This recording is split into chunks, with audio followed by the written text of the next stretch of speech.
Praise the lord. Good morning. ప్రభువైన యేసుక్రీస్తు శుభనామంలో మీ అందరికీ వందనములు. అనుదినము దేవుడి మాటల చేత బలపరచబడుతున్నారని నమ్మి దేవుని స్తుతిస్తున్నాను. బలపరచబడుతున్నట్టయితే పరిచర్య కొరకు ప్రార్థన చేయండి, అనేకులకి షేర్ చేయండి. చిన్న ప్రార్థన చేసుకుందామా మరి. మమ్మల్ని ఎంతో మిక్కిలిగా ప్రేమించినటువంటి మా ప్రియ పరలోకమందున తండ్రి, నీ ఘనమైన శ్రేష్టమైన నామాన్ని బట్టి వందనాలు ప్రభువా. నీ సన్నిధిలో ఉండే భాగ్యం మాకు ఇచ్చినందుకే వందనాలు తండ్రి. ఈరోజు మా అందరితో మాట్లాడండి. ప్రతి హృదయాన్ని చూస్తున్న దేవుడిగా ఎవరికి ఏ మాటలు అవసరమో తండ్రి ఆ మాటలు ఇచ్చి ధైర్యపరిచి ఓదార్చమని బలపరచమని యేసు నామములో ప్రార్థిస్తున్నాం తండ్రి, ఆమేన్. ఈరోజు దేవుని వాగ్దానము ద్వితీయోపదేశ కాండం 33వ అధ్యాయము 25వ వచనం. నీవు బ్రతుకు దినములలో నీకు విశ్రాంతి కలుగును.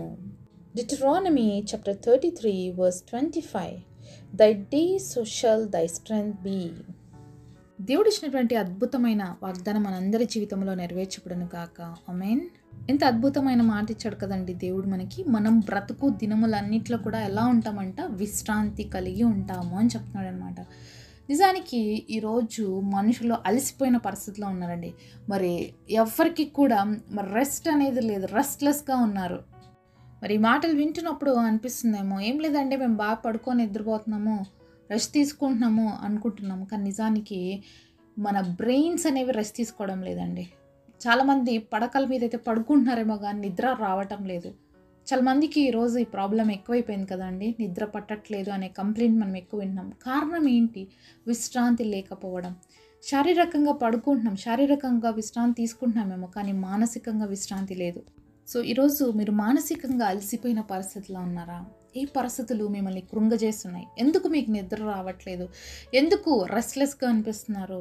ఎంత పడుకుంటున్నప్పటికీ కూడా టైర్డ్నెస్ తగ్గటం లేదు. కారణం ఏంటి అంటే మానసికమైన ఆందోళనతో ఉన్నారు, నెమ్మది లేనటువంటి స్థితిలో ఉన్నారు. కాబట్టి దేవుడు అంటున్నాడు, మరి నేను మీకు విశ్రాంతి కలుగజేస్తాను అంటున్నాడు. మరి అందుకనే మత్తయి సువార్త 11వ అధ్యాయం 28వ వచనంలో ఈ విధంగా రాయబడింది, ప్రయాసపడి భారం మోస్తున్న సమస్త జనులారా నా ఎద్దుకు రండి, నేను మీకు విశ్రాంతి కలుగజేస్తాను అన్నాడు. మరి దేవుడి దగ్గరికి రాకోకుండా మనము ఎన్ని రోజులు ఎన్ని ప్రయత్నాలు చేసినా ఎంత ప్రయాసపడినా కూడా మన జీవితంలో మనకి విశ్రాంతి దొరకదండి.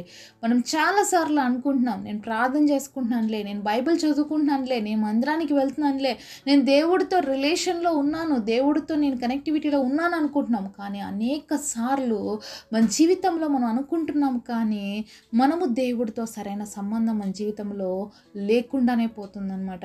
ఈరోజు పైకి మనం అలా చెప్పుకుంటున్నామేమో, నేను బాగా ప్రార్థన చేసుకుంటున్నాను అనుకుంటున్నాము, కానీ మన జీవితంలో నిజానికి నెమ్మది ఉందా? నిజంగా దేవుడితో కలిసి ఉన్నప్పుడు అండి మన జీవితంలో నెమ్మది ఉంటుంది, విశ్రాంతి ఉంటుంది, గందరగోళం ఉంటుంది. ఎప్పుడైనా ఒకటి గమనించాల్సింది ఏంటంటే, దేవుడు మన హృదయంలో ఉన్నాడు అంటే ఏముంటుందంటే ప్రశాంతత ఉంటుంది. పరిస్థితులు ఎన్నన్నా ఉండొచ్చు, నీ చుట్టూ ఎన్ని ఇబ్బందికరమైన సిచ్యుయేషన్స్ అన్నా ఉండొచ్చు, నిన్ను బాధపరిచే పరిస్థితులైనా ఉండొచ్చు, కానీ నీకేముంటుంది తెలుసా? నెమ్మది ఉంటుంది. నీకేముంటుంది తెలుసా? ప్రశాంతత ఉంటుంది. ఒకవేళ నీలో ఆ ప్రశాంతత లేదు, నీ మనసులో గందరగోళం ఉంది అంటే నువ్వు దేవుడికి స్థానం ఇవ్వట్లేదు అనే విషయాన్ని గుర్తించాలి. భక్తుడైనటువంటి యోనా జీవితాన్ని ఒకసారి చూస్తే దేవుడు అన్నాడు, నువ్వు నినేవే పట్టణంకి వెళ్ళి సువార్త ప్రకటించు యోనా అని చెప్తే, మరి యోనా ఏం చేస్తున్నాడు? తర్షీష్కి వెళ్ళిపోతున్నాడు. ఇప్పుడు ఓడ చివరి భాగంలోకి వెళ్ళి నిద్రపోతున్నాడు. దేవుడిని చూడాలే అనుకున్నాడో లేకపోతే ఇంకా ఏమనుకున్నాడో కానీ దేవుడి మాట వినుకోకుండా వెళ్ళి నిద్రపోతూ ఉన్నాడు.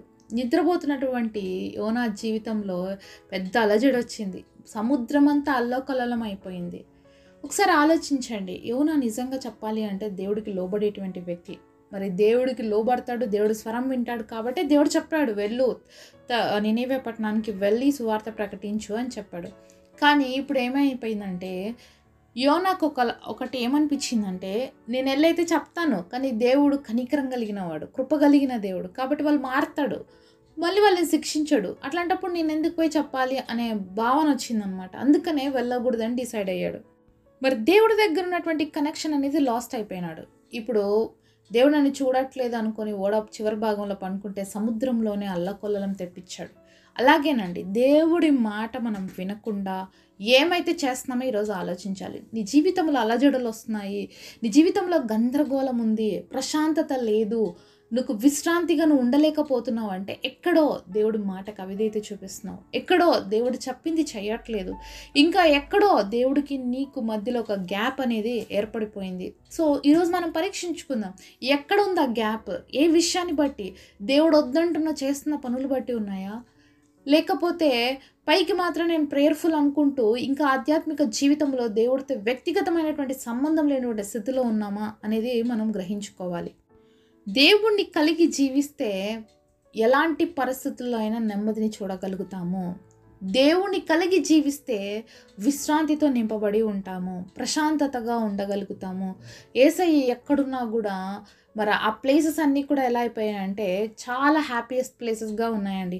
మరి బైబిల్లో యేసయ్య మొట్టమొదటిగా చేసిన అద్భుతం ఏంటంటే కానాను వివాహంలో నీళ్ళని ద్రాక్షరసంగా చేశాడు. ఒకవేళ ఆ రోజు కానీ ఆ ద్రాక్షరసము సమయానికి ఎవరికి అందలేదనుకోండి, అక్కడికి వచ్చిన విందులో ఉండే వాళ్ళందరికీ ఆ రోజు ఆ పెళ్ళిని అందరూ ఏమనుకునేవాళ్ళు, ఎందుకు పెళ్ళికి పిలిచినారు కానీ సరిగ్గా ఏర్పాట్లు చేయలేదు, ద్రాక్షరసం అయిపోయింది. అప్పట్లో చాలా ఇంపార్టెన్స్ ఉండేది. మరి ఏమైపోయేది, వాళ్ళు సాటిస్ఫాక్షన్గా ఉండేవాళ్ళు కాదు, అయ్యో ఈ కొరత జరిగిపోయిందని బాధపడేవాళ్ళు. కానీ యేసయ్య ఉండడం వల్ల ఏమైపోయింది, నీళ్ళని సైతం దేవుడు ఏం చేశాడు, ద్రాక్షరసంగా మార్చాడు. అక్కడున్న కొరతను తీర్చారు, ఆ కుటుంబంలో నెమ్మదినిచ్చాడు, శాంతినిచ్చాడు, సమాధానం ఇచ్చాడు. అందరూ కూడా చాలా హ్యాపీగా ఫీల్ అయ్యారు.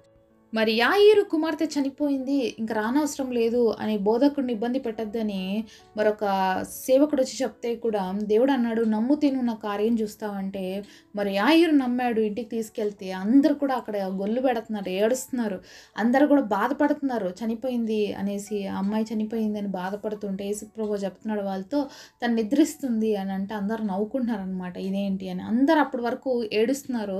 ఎప్పుడైతే యేసయ్య పోయే తలీతాకు మీ చిన్నదన లెమ్మనితో చెప్తున్నానంటే ఆ చిన్న బిడ్డ లేచి కూర్చుంది, మరి చక్కగా తిని మళ్ళీ బలం పుంజుకుంది. అక్కడ అన్న వాళ్ళందరూ కూడా ఆశ్చర్యపడారు. మరి ఇప్పుడు చూడండి, ఒక మరణకరమైనటువంటి ఇంట్లోకి యేసయ్య వెళ్తే ఏమైపోయింది, జీవం వచ్చింది, అక్కడ ఆనందం ఉంది. మరి నాయిన్ అనే ప్రాంతంలో కూడా మనం చూసినట్లయితే సమాధిని దగ్గరకు తీసుకెళ్తున్నారు. అయితే యేసుప్రభు వాళ్ళు తల్లి ఏడుస్తున్నటువంటి బాధను చూడలేక కనికరపడి ఆ చిన్నవాడు ఆ లెమ్మంటనే అతను కూడా బతికాడు. అక్కడ ఏడుపంతా ఏమైపోయింది, మరి సంతోషంగా మార్చబడింది, ఆనందంతో నింపబడింది.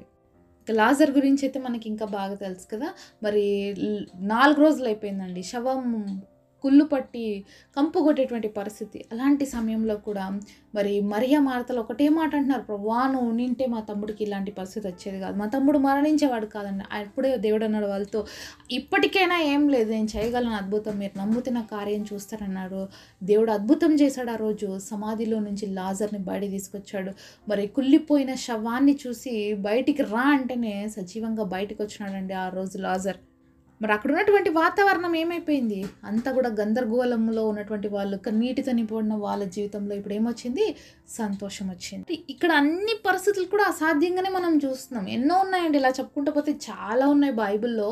అయితే మరి ఇవన్నీ కూడా మనిషికి నెమ్మది లేనటువంటి స్థితిని కలుగజేసేటువంటిది, మనిషికి విశ్రాంతి కలుగజేసే విధంగా లేనటువంటి స్థితిగతులు. మరి ఈ పరిస్థితులకు అన్నిట్లోకి యేసయ్య వచ్చినప్పుడు పరిస్థితి అద్భుతంగా మారిపోయింది. అందుకనే చెప్తున్నారు కదా, ప్రయాసపడి భారం మోస్తున్న వాళ్ళ నా దగ్గరికి రండి అంటున్నాడు. ఈరోజు మనం చాలాసార్లు దేవుడి దగ్గరికి రాలేకపోతున్నాం. మన భారాన్ని మనమే భరించుకుంటూ, మన భారాన్ని మనమే పెట్టుకుంటూ, వాటి ద్వారా వచ్చే నష్టాన్ని తీసుకుంటూ, దాన్ని బాధను భరించలేక, విశ్రాంతి లేక, నెమ్మది లేకుండా ఉన్నాం. అయితే ఈరోజు యేసయ్య దగ్గరికి వచ్చినట్లయితే నీ ప్రతి భారం, ప్రతి బాధ నువ్వు యేసయ్య దగ్గర వదిలేసి నువ్వు నెమ్మదిగా ఉండగలిగితే నీకు విశ్రాంతి అనేది దొరుకుతుంది. అందుకనే దేవుడు ఈరోజు మిమ్మల్ని పిలుస్తున్నాడండి. నువ్వు బ్రతుకు దినములన్నిట్లో కూడా నీకు విశ్రాంతి కలుగజేయాలని దేవుడు ఆశపడుతున్నాడు. ఎన్ని రోజులు జీవిస్తావు ఇలాగ మానసిక ఒత్తిడితో, ఎన్ని రోజులు అశాంతితో జీవిస్తావు, ఎన్ని రోజులు నెమ్మదిలేని స్థితితో జీవిస్తావు, ఇంకెన్ని రోజులు ఆనందం లేకుండా. నీ చుట్టూ అన్నీ ఉన్నాయి, నీకు కావాల్సిన డబ్బు ఉంది, నీకు కావాల్సిన ఆస్తిపాస్తులు ఉన్నాయి, నీ చుట్టూ మనుషులు ఉన్నారు, అన్నీ ఉండొచ్చు నీ దగ్గర, కానీ హృదయంలో నెమ్మది లేదు. మరి ఏం చేస్తావు ఇవన్నీ కలిగి? నెమ్మదినిచ్చేవాడు దేవుడు కాబట్టి యేసయ్యకి నీ హృదయంలో స్థానం ఇవ్వు. నీ జీవితం అంతా కూడా విశ్రాంతితో, నెమ్మదితో, ఆనందంతో నింపుతాడని దేవుడికి గొప్ప ప్రామిస్ చేశాడు. కాబట్టి ఈరోజు ఎవరైతే ఈ గందరగోళమైన పరిస్థితిలో ఉన్నట్లయితే దయచేసి ఈ మాటలు వింటున్నప్పుడు దేవుడు మీతోనే మాట్లాడుతున్నాడు. కాబట్టి మీ హృదయాన్ని యేసుప్రభువుకి సమర్పించండి, యేసయ్యకి మీ జీవితాన్ని అప్పగించుకోండి. మీ జీవితం నూతనంగా మార్చబడుతుంది. ఆయన గొప్ప విశ్రాంతినిచ్చి మీ భారమంతా ఆయన తీసుకొని మీకు నెమ్మది కలిగజేస్తాడు. మరి విశ్వసించినట్లయితే నాతో పాటు కలిసి ప్రార్థన ఏకీపిస్తారా? పరిశుద్ధుడైన తండ్రి, మీరు మాతో మాట్లాడిన ప్రతి మాట కొరకు మీకు వందనాలు చెల్లిస్తున్నాం తండ్రి. మీరు మా జీవిత దినములన్నింటిలో కూడా మాకు విశ్రాంతిని, నెమ్మదిని కలుగజేసే దేవుడుగా ఉన్నారు తండ్రి. మీకు స్తోత్రాలు. ఎవరైతే ఈరోజు నమ్మి తండ్రి వాళ్ళ జీవితాలు మీకు అప్పగిస్తున్నారో, నీ నెమ్మదిని, నీ విశ్రాంతిని, నీ ఆనందంలో దయచేయండి ప్రభువా. మరి గొప్ప వాగ్దానం అందరి జీవితంలో నెరవేర్చమని నజరేయుడైన యేసు నామములో ప్రార్థిస్తున్నాము తండ్రి. ఆమేన్.